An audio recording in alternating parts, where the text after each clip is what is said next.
હું વિધવા હોવાને કારણે નજીકના ગામમાં એક યુવાનના ખેતરમાં કામ કરવા જતી હતી.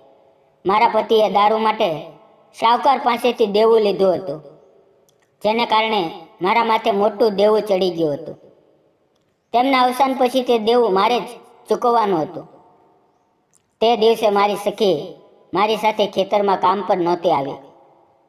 હું અને તે યુવક માલિક અમે બંને જ ખેતરમાં કામ કરી રહ્યા હતા. બપોરે અમે બંને સાથે બેસીને જમવાનું ખાતા હતા.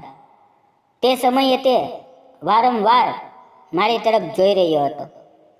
જમવાનું પૂરું થયા પછી જ્યારે અમે થોડી વાર આરામ કરી રહ્યા હતા, ત્યારે તેણે મારો નાજુક હાથ પોતાના હાથમાં લીધો અને આગળ કંઈક એવું બન્યું. તો નમસ્તે મિત્રો, મારું નામ જાનવી છે. મારી ઉંમર 29 વર્ષની છે. મારા ઘરની આર્થિક સ્થિતિ ખૂબ જ ખરાબ છે અને ઉપરથી હું વિધવા છું. મારા પતિનું થોડા વર્ષો પહેલા અવસાન થયું હતું. તેમના ગયા પછી 2 મહિના હું મારા માતાના ઘરે રહી, પરંતુ થોડા દિવસ પહેલા હું ફરીથી મારા સાસરે પાછી આવી. મારા સાસુ સસરા હવે આ દુનિયામાં નથી, એટલે હું મારી નાનકડી ઝૂંપડીમાં એકલી રહું છું. મારા પતિને દારૂની ખૂબ ખરાબ લત હતી. તેમણે આખી જિંદગી મહેનત કરવાને બદલે ફક્ત દેવું જ લીધું. તેમણે એક શાહુકાર પાસેથી 50,000 રૂપિયાનું દેવું લીધું હતું, જે વ્યાજ સાથે 80,000 રૂપિયા સુધી પહોંચી ગયું હતું. આ ભારે દેવાના બોજથી હું દિવસે દિવસે ચિંતામાં ડૂબતી જતી હતી. માયકાથી પણ મને કોઈ સહારો નહોતો મળતો. રોજ શાહુકાર મારા ઘરે આવીને પૈસાની માંગણી કરતો અને તેની નજરો સામે મને શરમ અનુભવાતી. ત્યારે મેં નક્કી કરી લીધું કે ગમે તે થાય, હવે મારે કામ શોધવું જ પડશે. પરંતુ હું એક નાનકડા ગામમાં રહું છું, જ્યાં ન તો કોઈ ફેક્ટરી હતી, ન તો શહેર નજીક હતું, એટલે નોકરી મળવી લગભગ અશક્ય હતું. છતાં મેં નક્કી કર્યું કે જો પેટની આગ બુઝવવી હોય તો હાથમાં કોઈ પણ કામ લેવું પડશે. મારી પડોશમાં મારા ઉંમરની જ એક સખી રહેતી હતી, જે બીજાના ખેતરમાં જઈને નીંદણ કાઢવાનું કામ કરતી હતી. એક સાંજે તે મારા ઘરે આવી અને પૂછવા લાગી કે હું કેવી છું. વાતોમાં મેં તેને મારા હૃદયનું બધું દર્દ કહી દીધું કે મારા કામની ખૂબ જરૂર છે. જો તને ક્યાંય કોઈ કામની ખબર પડે તો મને જરૂરથી કહેજે. મારી વાત સાંભળીને તેણે કહ્યું, કાલે જ એક છોકરો આવ્યો હતો. તેના દાડમના બાગમાં નીંદણ કાઢવા માટે સ્ત્રીઓની જરૂર છે. હું કાલે ત્યાં જઈ રહી છું, તું પણ ચાલ. તેની વાત સાંભળીને મારા મનમાં થોડી આશા જાગી. મેં તરત જ વિચારી લીધું કે ઘરે બેસી રહેવાથી કંઈ નહીં થાય. જીવવું હોય તો કામ કરવું જ પડશે. બીજે દિવસે સવારે 10 વાગ્યે હું અને મારી સખી બંને સાથે તે ખેતરે પહોંચ્યા. ત્યાં અમારી મુલાકાત ખેતરના માલિક સાથે થઈ. તે મહેનતુ તેના ચહેરા પરથી ઝલકતી હતી. તે ફક્ત આદેશ આપનાર નહોતો, પણ અમારી સાથે નમીને કામ કરવા લાગ્યો. મારી સખીએ અમારો પરિચય કરાવ્યો. સુશીલ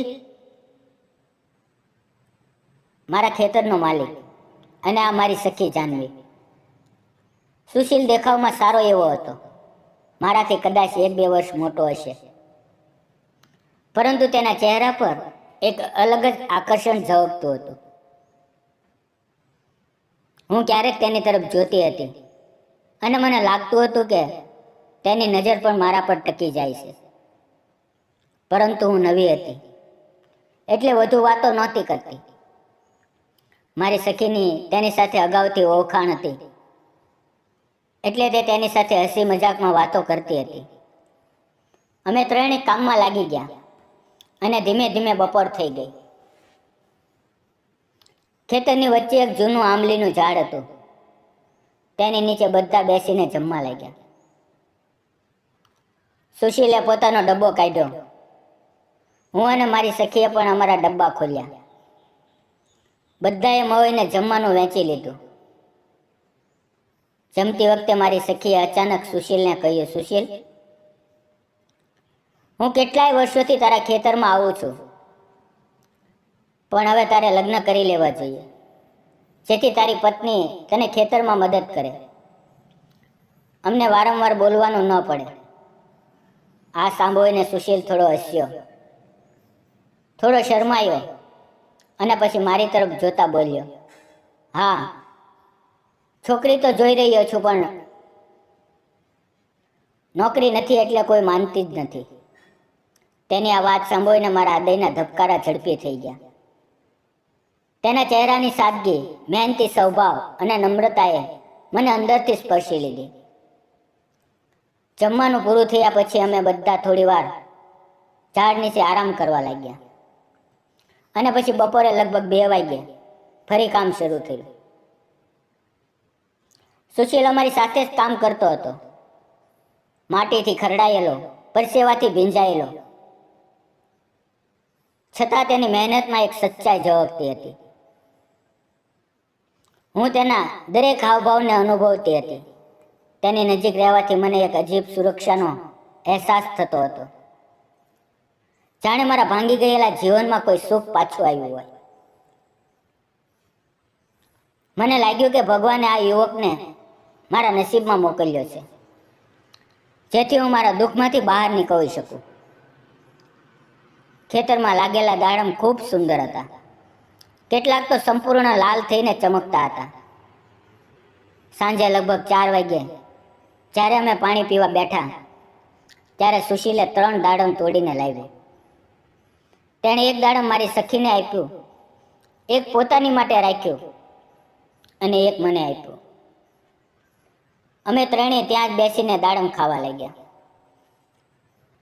જ્યારે હું દાડમના લાલ દાણા ખાતી હતી, ત્યારે તેનો રસ મારા હોઠ પર લાગી ગયો. મારા હોઠ પર દાડમની ચમક જોઈને સુશીલ થોડી ક્ષણો માટે મારી તરફ જોતો જ રહ્યો. તેની નજરમાં કંઈક એવું હતું જેણે મારા હૃદયમાં હલચલ મચાવી દીધી. જાણે મારી સૂની જિંદગીમાં કોઈ નવી વાર્તાની શરૂઆત થઈ રહી હોય. દાડમ ખૂબ મીઠા અને રસદાર હતા. તે ખાઈને મન ખૂબ પ્રસન્ન થઈ ગયું. ત્યારે સુશીલે હસતા હસતા પૂછ્યું, તારી સખી આજે આટલી શાંત કેમ છે? શું નારાજ છે? ત્યારે મારી સખીએ સુશીલને મારા વિશે બધું કહી દીધું. આ વિધવા છે. થોડા મહિના પહેલા જ તેના પતિનું અવસાન થયું હતું અને તેમણે થોડું દેવું પણ લીધું હતું. આ સાંભળીને સુશીલે ગંભીરતાથી મારી તરફ જોયું.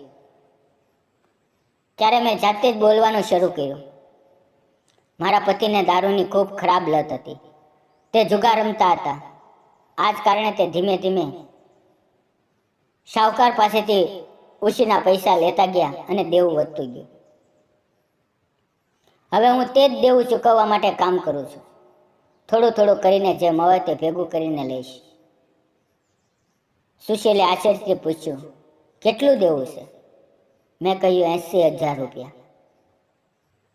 આ સાંભળીને તેણે પણ આંખો મોટી કરી અને પછી ધીમેથી બોલ્યો, બધું ઠીક થઈ જશે જાનવી, વધુ ચિંતા ન કર, કામ કરતી રહે, ધીમે ધીમે બધું ઠીક થઈ જશે. તેની વાત સાંભળીને મને એક અજાણ્યો સુખદ અહેસાસ થયો અને પછી અમે બંને ફરી કામ પર લાગી ગયા. સાંજે લગભગ 5 વાગ્યે કામ પૂરું થયું. હું અને મારી સખી ઘરે પાછા ફર્યા. આખા દિવસના ભારે કામથી શરીર તૂટી ગયું હતું અને બેસતા જ ઊંઘ આવી ગઈ. બીજે દિવસે સવારે હું ફરી સુશીલાના ખેતરે ગઈ.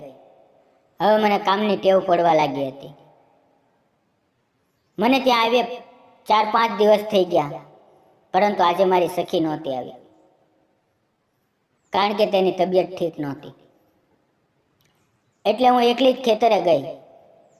ત્યાં શરૂઆતમાં કોઈ નહોતું, તો મેં જાતે જ કામ શરૂ કરી દીધું. થોડી વાર પછી સુશીલ આવ્યો અને પૂછ્યું, તારી સખી નથી આવી? મેં કહ્યું, ના, તેની તબિયત ઠીક નથી. તેણે ફક્ત એટલું જ કહ્યું, ઠીક છે, અને પછી મારી સાથે કામમાં જોડાઈ ગયો.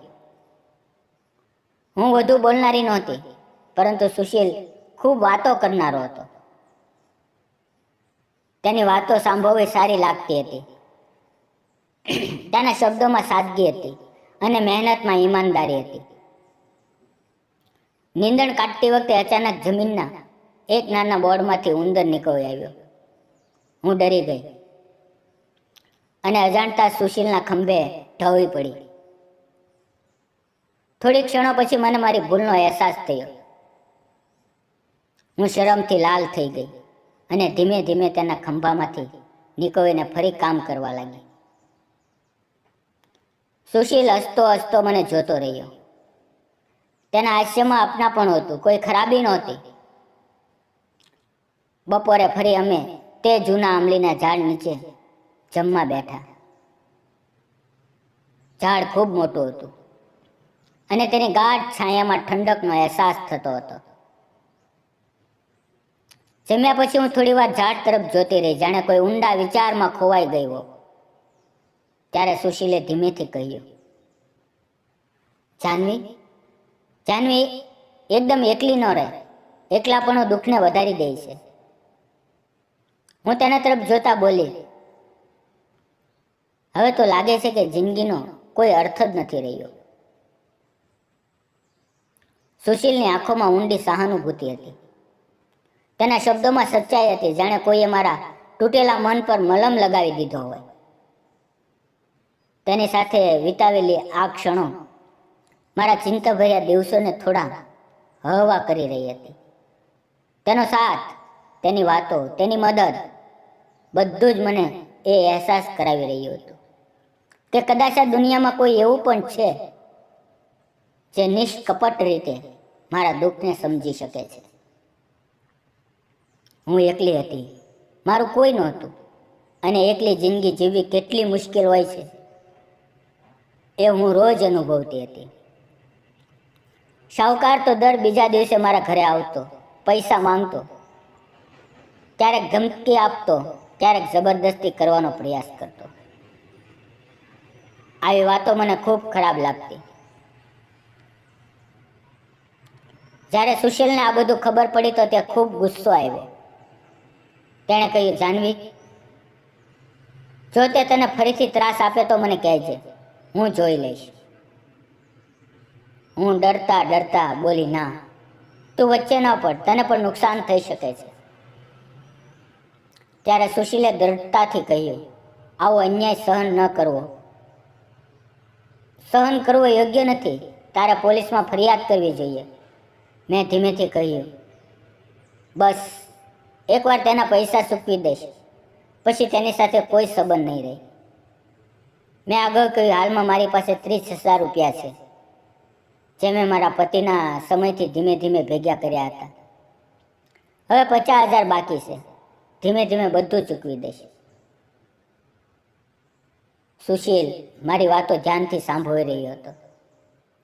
તેની સાથે વાતો કરતાં કરતાં મને લાગ્યું જાણે મારા મનનો બોજ હળવો થઈ ગયો હોય.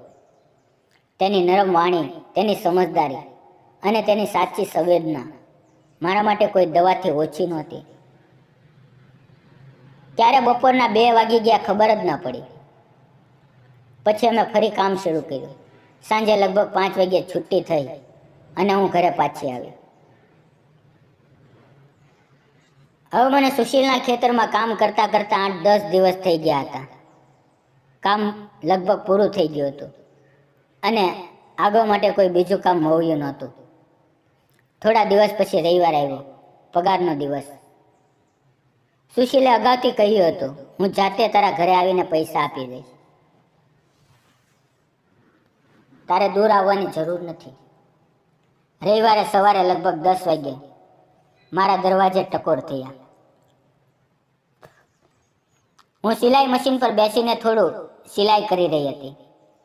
તે દિવસે કોઈ મોટું કામ નહોતું, બસ એક જમ્પર સીવી રહી હતી. દરવાજો ખોલ્યો તો સામે સુશીલ ઊભો હતો. મને જોઈને તે હસ્યો મેં તેને અંદર બોલાવ્યો, તેના માટે ચા મૂકી અને પાણી આપ્યું. તે પાણી પીને બેઠો. મેં તેને ચા આપી. તેની આંખોમાં આજે કંઈક અલગ જ ચમક હતી, જાણે આ મુલાકાત કોઈ નવો અહેસાસ જન્મ લેવાની હોય. ચા પૂરી થયા પછી સુશીલે તેના ખિસ્સામાંથી એક બંડલ કાઢ્યો અને મારો મહેનતાણાનું બેસી ગયું. પછી તેણે બીજા ખિસ્સામાંથી એક મોટું બંડલ કાઢ્યું અને મારા હાથમાં મૂકી દીધું. હું આશ્ચર્યચકિત થઈ ગઈ.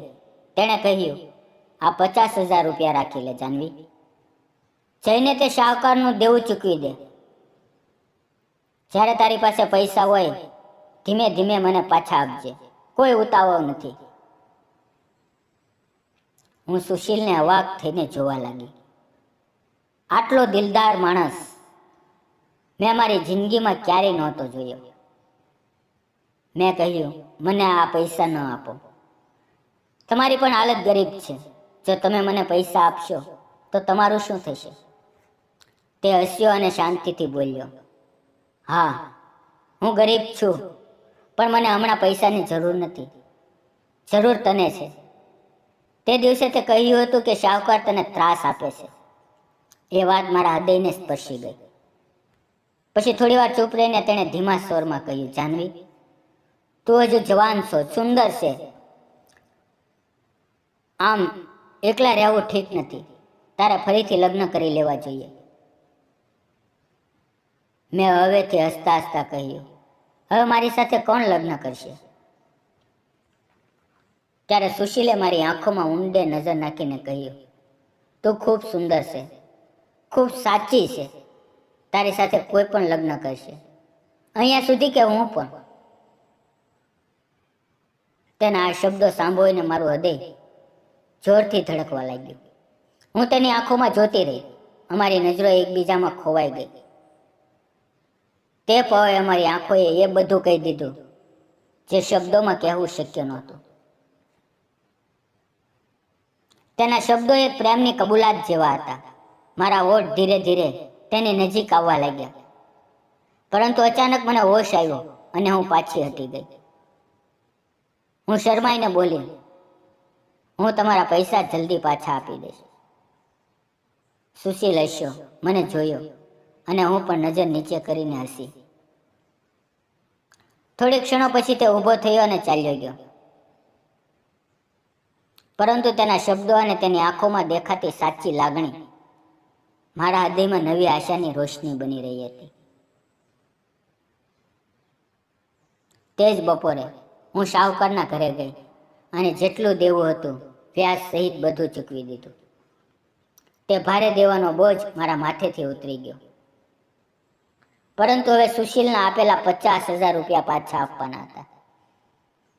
મેં નક્કી કરી લીધું કે હું કામ કરીને દરેક રૂપિયો પાછો આપી દઈશ. આગલા 2 દિવસ આમ જ પસાર થઈ ગયા. ત્રીજે દિવસે સુશીલ ફરી મારા ઘરે આવ્યો અને બોલ્યો, જાનવી, હવે ફક્ત 2 દિવસનું કામ બાકી છે. શું તું આવીશ? હું થોડી વાર વિચારતી રહી, પછી હસીને આ પાડી. બીજા દિવસે હું ફરી તેના ખેતરે પહોંચી. સુશીલ ખૂબ ખુશ દેખાતો હતો અને મારા હૃદયમાં પણ તેનો ચહેરો વારંવાર ફરતો હતો. તેની વાતો, તેની આંખોનો સ્નેહ, તેનો હાવભાવ બધું જ મારા હૃદયમાં બેસી ગયું હતું. તે દિવસે ખેતરમાં કામ કરતા કરતા અમારી નજરો કેટલી વાર ટકરાઈ, જાણે હૃદયનો કોઈ અજાણ્યો શ્વાન ચાલી રહ્યો હોય.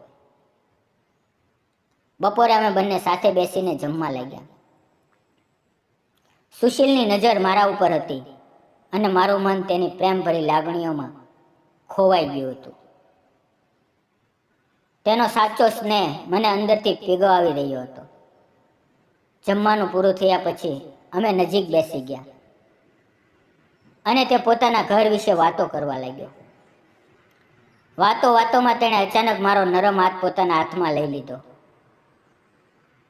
તે પળ મારા માટે ખૂબ ખાસ હતી. અમારી નજરોએ ફરી એકબીજા સાથે વાતો કરી. તે ક્ષણે તેણે મારા હાથ પર એક હળવું ચુંબન લીધું અને બોલ્યો, જાનવી, હું તારી સાથે પહેલી મુલાકાતથી જ પ્રેમ કરું છું. જ્યારે તે મારી સાથે વાત કરવાનું શરૂ કર્યું ત્યારથી જ હું તારા પ્રેમમાં ડૂબી ગયો છું. હું તારી સાથે લગ્ન કરવા માંગુ છું. તેના આ શબ્દો સાંભળીને હું સ્તબ્ધ થઈ ગઈ. મેં કહ્યું, સુશીલ, સુશીલ, તને ખબર છે કે હું વિધવા છું? ગામના લોકો શું કહેશે? તું જવાન છો, તને મારાથી વધુ સુંદર અને યોગ્ય છોકરી મળી જશે. પરંતુ સુશીલે દ્રઢ નજરોથી કહ્યું, ના જાનવી, મને તારાથી વધુ સારી કોઈ ન મળી શકે. હું ફક્ત તારી સાથે જ લગ્ન કરવા માંગુ છું.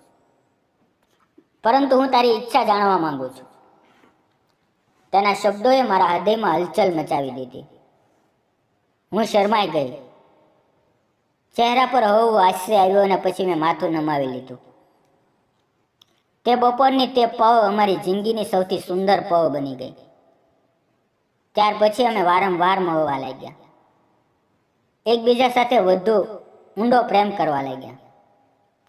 થોડા દિવસો પછી અમે કોર્ટ મેરેજ કરી લીધા અને નવા જીવનની શરૂઆત કરી. આજે હું અને સુશીલ ખૂબ જ ખુશ છીએ. અમારો પ્રેમ દરરોજ વધુ ગાઢ થતો જાય છે. મિત્રો, તમને શું લાગે છે? સુશીલે મારી સાથે લગ્ન કરીને યોગ્ય કર્યું કે ખોટું? તમારો જવાબ કોમેન્ટમાં જરૂરથી જણાવજો. જો તમને મારી અને સુશીલની આ પ્રેમ કથા ગમી હોય તો તેને લાઈક કરો, શેર કરો અને સબસ્ક્રાઇબ કરવાનું ભૂલશો નહીં. કારણ કે સાચો પ્રેમ સમાજની દિવાલો કરતાં મોટો હોય છે અને જે સંબંધ હૃદયથી જોડાયેલો હોય તેને સ્વીકારવું એ જ સાચું સુખ છે. ધન્યવાદ મિત્રો. વિડીયોમાં આવેલા નામ, પાત્ર અને ઘટના ફક્ત કાલ્પનિક હતા. તેનો કોઈ પણ વ્યક્તિ, જાતિ કે ધર્મ સાથે સંબંધ નથી. આ વિડીયો માત્ર મનોરંજન અને શૈક્ષણિક ઉદ્દેશથી બનાવવામાં આવ્યો હતો. તેને અન્યથા ન જોશો. વિડીયો પૂરો જોવા બદલ આપ સૌ ગુજરાતી મિત્રોનો ખૂબ ખૂબ ધન્યવાદ મિત્રો. ફરી મળીએ કાલે. આવજો.